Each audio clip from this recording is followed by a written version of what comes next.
This is Sky News at 11. Ringo Starr leads the New Year's honours list along with BG Barry Gibb, dancer Darcy Bustle and former Deputy Prime Minister Nick Clegg. Theresa May's infrastructure czar quits, delivering a scathing verdict on her handling of Brexit. Don't, for goodness sake, wrench Britain out of its international alliances, our international trading system, which can only lead to worse terms and worse jobs here in Britain. Also ahead, holiday firms are accused of fooling travellers into paying more than they should do. Rise of the bug hunters, why anti-surveillance experts are in greater demand than ever before. Plus Russian relics, the Soviet statues making a comeback thanks to a new generation of supporters. Very good morning to you. The Beatles drummer Ringo Starr and Bee Gees singer Barry Gibb lead those receiving awards in the New Year's honours list. Both men have been awarded knighthoods, along with former Deputy Prime Minister Nick Clegg. They're joined by Darcy Bustle, who says she was truly honoured to become a dame for her services to dance. Ashish Joshi has this report. This is the class of 2018. Some of the great and the good that have been awarded a New Year's honour. Ashish Joshi, Sky News. The former astronaut Helen Sharman joins the Order of St Michael and St George, and she also joins us now. Fantastic jumper you've got on with the stars. Congratulations. How does it feel to be given this honour? Oh, I'm absolutely thrilled. And, you know, it's such a big deal for me because I was given an OBE in 1993 and that was for services to space. I was so happy to have that great honour. On to be given the CMG, but this is for services to science and technology education outreach. So it's for work I've done since my space flight, stuff that I've really driven to do. And so I'm just thrilled and honoured, humbled, delighted, you know, just a magical time. I'm sure you are indeed.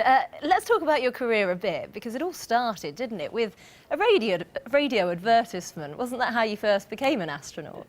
Well, I heard of the job opportunity, really, of being an astronaut on the radio. It was actually on my car radio as I was driving home from work, and I was just flicking through the radio stations trying to find some decent music, to be honest, and I came across this advert, which was just a job opening, you know. In those days, it was before the internet, so it was before we would normally, you know, look at jobs. Now we'd look online, then you saw them in the newspapers, or else you heard them on the radio, and that's how I heard it. And science isn't usually the most popular subject at school, but how important is it to kind of encourage the younger generations and children to enjoy the subject? Oh, it's absolutely vital. I mean, for lots and lots of reasons. We need to have a really good mixture of people continuing to study science from various backgrounds, and that gives a good cross-fertilisation of scientific ideas, but it also means that you get a better uptake by business, and it's just better understood by society. And the more that we debate publicly real good scientific issues, the more that people are able to actually just have a little bit of knowledge behind that, the better we have as sort of better democracy, the better science is perceived by society, and then the whole thing turns around as well. So yeah, absolutely vital. And young people are, I think, starting to come around to the idea that science is really relevant, and actually it's pretty good and fun as well. Indeed, and I remember back in 1991 at school, we had to dress up as our favourite hero or heroine. I actually dressed up as you, so I wanted to ask you, in terms of your career, what are you most proud of? Becoming the first British astronaut, or to visit, obviously, the Mir space station, or the word that you've kind of spread since, inspiring others? I think, of course, it's all part and parcel, and we can't separate one bit of our lives from another. I've been put in a really, really lucky situation that having been into space and been given some sort of notoriety and sort of a public platform in a sense as well, I then had a choice. What do I do with that? I chose to communicate science with it, and I suppose it's that end result. That's what I chose to do. That's what I decided was a really good outcome of my space mission. So I can't separate one from the other. But yes, it's the science communication that I'm particularly proud of. And on the day that you go and get your award, who are you going to take? I mean, it's going to be a fantastic day, isn't it? Oh, I think there's going to be a number of family members sort of asking for good favours around the time. So yeah, and of course, going to the palace, isn't that an exciting thing to be able to do? You know, for all of that pomp and ceremony and all of that means. It's we don't often get to go behind those great big gates and walk through the courtyard. So yeah, it's going to be an exciting day, I'm sure. And just finally, then, what would you like your legacy to be? I think a legacy of, gosh, it's interesting, isn't it, thinking about a legacy. I'm only 54 years old. I apologise for that. It has to be something about bringing science to life and making science part of society in the way that I think it was many, many decades ago, perhaps almost a century ago, just bringing it to life in that way. It's that whole idea that science is just not something to be separated from everyday life. Science is everyday life, and the more that we include it, debate it, discuss it, and just celebrate it, the better. Fantastic. Well, congratulations. Enjoy your day, and it's lovely to speak to you. Thank you. Now, a senior advisor to Theresa May has told Sky News he's quit his post because the government's approach to Brexit is a nationalist spasm worthy of Donald Trump. Lord Adonis, the government's infrastructure czar, says the Brexit bill is the worst legislation of his lifetime. There's a whole lot of detail in there, huge amounts of detail about how Brexit is going to be handled, how Parliament is going to be involved in the taking of decisions, avoiding these so-called Henry VIII powers, which give ministers power to rule almost by decree. Day by day, I'll be arguing against all of those on behalf of the very democracy that Ian Duncan-Smith and Peter Bone say that they champion, when in fact what they're actually proposing is simply to give all this power to ministers. So it wasn't going to be sustainable, I think, for me to be arguing every day against the government whilst being a government advisor. I disagree with the Prime Minister, but I believe she's deeply honourable. I believe she has the best interests of the country at heart, and I entirely respect her mandate that she has from the House of Commons. The position of Chris Grayling, I think, is very different, because what I think Chris Grayling has done is not to have proper regard for the public interest, and in particular the taxpayer interest, with private sector companies, where he should have been much tougher. I think the job of a Secretary of State is to bat night and day for the taxpayer, particularly when you're dealing with hugely wealthy and powerful companies like Stagecoach and Virgin. And it's very clear to me that Chris Grayling hasn't done that. And that isn't a question of a disagreement on policy. That, in my view, is a question of him not doing his job properly. Well, let's bring in our senior political correspondent, Beth Rigby, who's in Westminster for us now. And Beth, Lord Adonis not going quietly.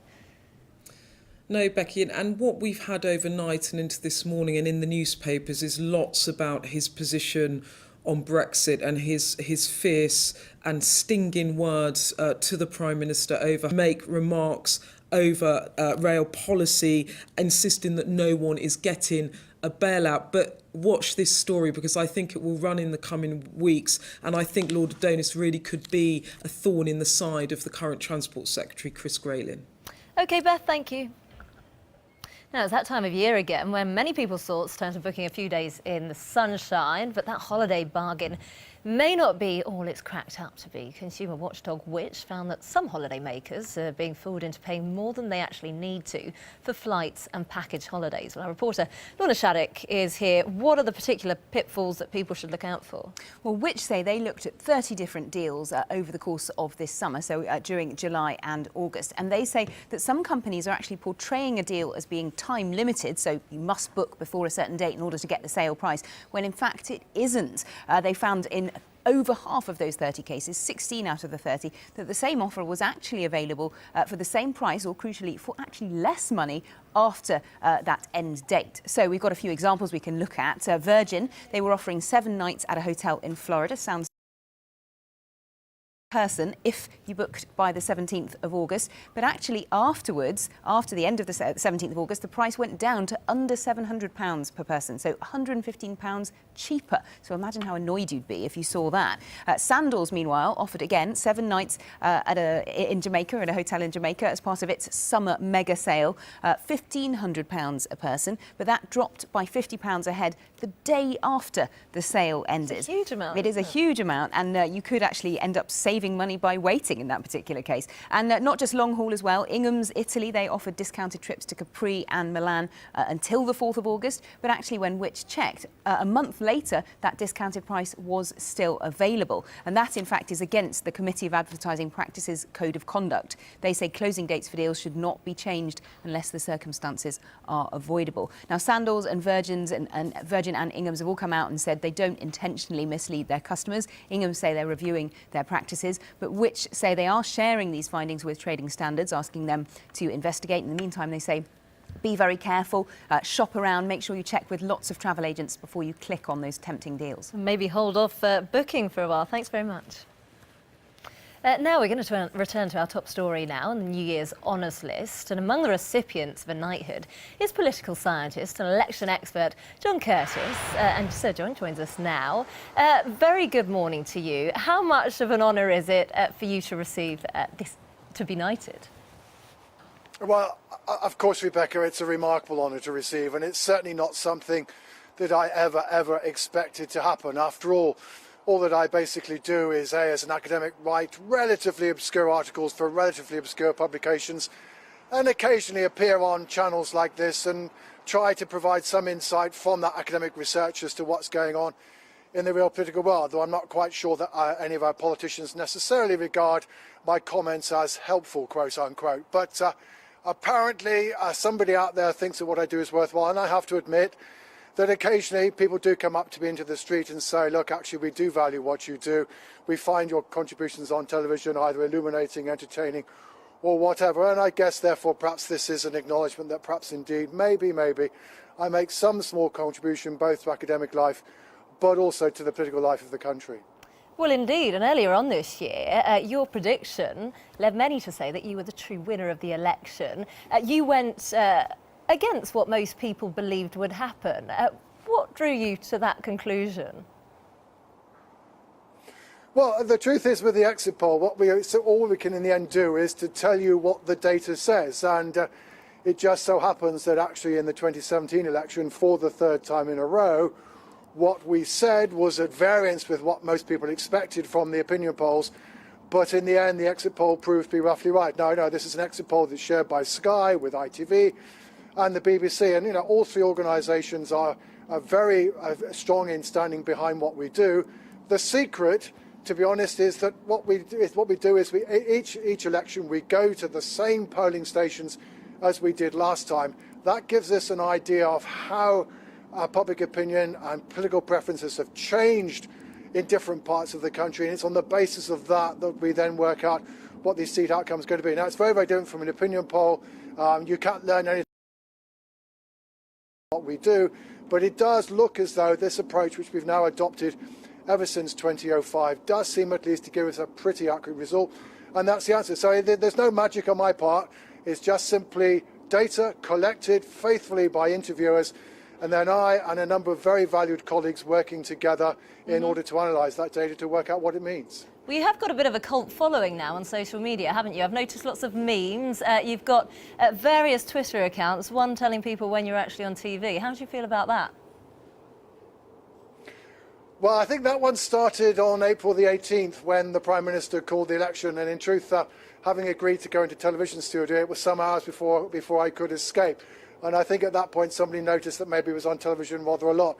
But to give you some idea of indeed of how assiduous some of these television watchers are, I once did something for Flemish television late at night, and even that got picked up. But I think this in a sense is perhaps is the fun side of social media. I'm quite relaxed about it. It's quite good fun. There are other pictures now which have gone around on Twitter in the past, which have been picked up again this morning, of me in a Superman suit, which was something I did for a charity gig. I think this is all fine. This is the nice side of social media, of people taking the mickey a bit, etc., etc. I think that's all fine, and it's certainly much better probably than some of the trolling that unfortunately many another person in the public sphere sometimes suffers. Indeed, and I suppose you're probably hoping for a quieter 2018 and beyond. Well, it is true. Probably one of the reasons why this award has happened is that, of course, I have been very much in the public eye, starting with the 2014 Scottish independence referendum up here, then the 2015 election, then the 2016 EU referendum, then the 2017 election. We weren't even sure that these things were going to happen, let alone what the result would be. And in the wake of certainly both those two referendums, I've been doing an awful lot of work aimed at the general public through the internet. I would certainly be delighted if in 2018 we don't have either a major referendum or a major election. Trouble is, of course, the current government's position inside the House of Commons, and perhaps also some of the internal divisions within the government, give you this slight sense of fragility that maybe I can't entirely bank on it being a quieter year, but I will certainly be delighted if it is. OK, well, thank you and congratulations. I think my favourite moment was your prediction of the 2015 election and Paddy Ashdown having to eat his own hat, even if it was in cake form. Thanks very much. Now, while surveillance technology is becoming smaller and smarter, the bug hunters business is booming. This year has seen a huge increase in demand for professional spy catchers, security experts who search properties for eavesdropping equipment. But are we being prudent or paranoid? Our technology correspondent Tom Cheshire has this report. We're going on a bug hunt. Like most technologies, eavesdropping devices have been getting smaller and smarter. You never know who's listening. Tom Cheshire, Sky News. This is Sky News. Coming up in the sports, Steve Smith's century denies England the chance for victory in the... To help protect your family. Dettol, what it takes to protect. Welcome back. You're watching Sky News. Time now for a check on the sport. Thanks very much indeed. A century from Australia, captain Steve Smith has denied England victory on the last day of the 4th Ashes Test. It was blaming him for the club's relegation to League One that year.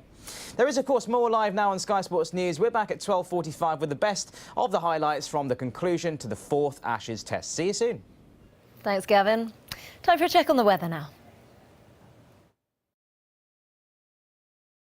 By the springtime flowers of a mountain lake, to the first snowfall on a winter's day. The weather stays unsettled as the year draws to a close, with rain and hill snow across northern parts today and the next batch of rain into the southwest later on.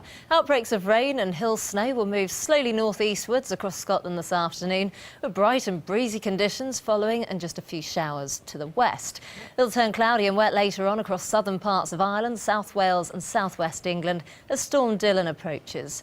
Rain heavy at times will push across the UK and Ireland overnight, with snow for northern hills.